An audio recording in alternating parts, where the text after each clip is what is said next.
In this video, I'm going to show you how to upload transactions from a CSV file in Wave. First, head over to your Wave dashboard and make sure you have your CSV statement file ready, which you downloaded from your bank app.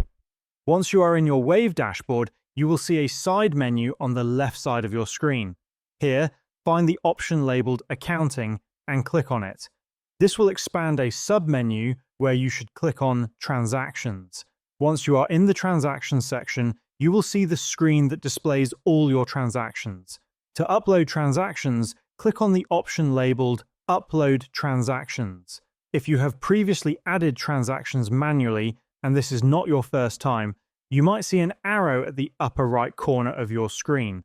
Clicking on it will reveal the Upload Transactions option.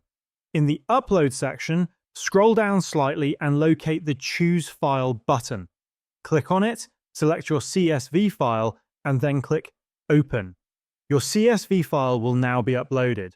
Next, you need to select the payment account for these transactions. Use the drop-down menu to choose an existing account, such as cash on hand or checking account. If you want to create a new account, click on the plus icon, select the account type, such as under Bank and Cash. I'm selecting Savings Account, and just then click Save. After selecting the account, click on the Upload button. You will now need to map the columns from your CSV file. First, select the Date column and click Confirm Date. Then select the Deposits column. Make sure to select the column in which the deposited amounts are recorded. Selecting the wrong column will swap deposits with withdrawals, so double-check this carefully. Click Confirm Deposits once done. Next, select the description column to ensure the transactions are labeled correctly. If it's wrong, adjust it and click Select Description. Finally, review all columns and click Upload My Statement.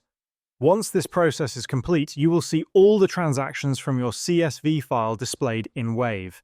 And this is how you can successfully upload transactions from a CSV file into Wave.